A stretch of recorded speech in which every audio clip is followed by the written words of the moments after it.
I'm going to tell you a story about how I got scammed when I tried to go to the Old Cairo Museum. And so my friend dropped me off at the first gate, told me where to go in, and so I promptly went towards the queue. It was all Egyptian people there, and I got into the back of the queue, and someone slightly official looking said to me, "Have you got a ticket?" And I said, "No, I'm going to buy one here." And he said, "Oh, well, if you haven't got a ticket, you can't go in that way. You've got to go all the way around there to that yellow little box place there to buy your ticket before you can come in." And he said, "And it's not open at the moment because it's closed for prayers. You're going to have to wait for an hour." And I thought, this is a bit weird. So he showed me which way to go to get to the yellow ticket box.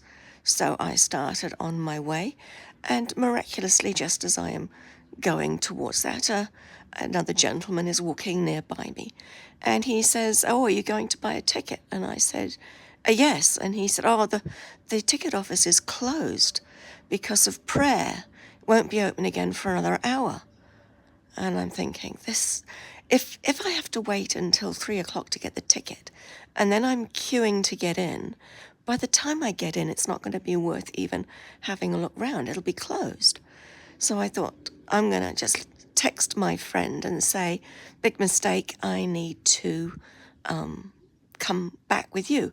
And it was so soon after she dropped me off that they just did the block and came back to get me. So I turn around and I'm heading back, and the man says, "Don't you want to get a ticket?" And I said, "No." He said, "But there's some shops across the road. You could go shopping and enjoy the shopping. There's some really good sales on there. I'll take you." And I said, "No, thank you. I'm leaving." And so we get to the crossing, and he tries to help me across the crossing to get to these shops. And I'm saying, "No, thank you. No, thank you." And I'm getting more and more upset. And he and his companion, who told me in the first place to go around there, seemed quite insistent that I should go across the road. Now, I didn't know that they were just trying to get me in the shops to get their cut of whatever purchases. But they'd lied to me about the tickets in order to try and get me to the shops.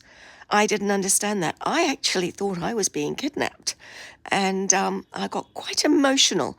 But I was rescued by a lovely Egyptian family who said, "Come over here till you've, and we'll look after you," because they spoke perfect English.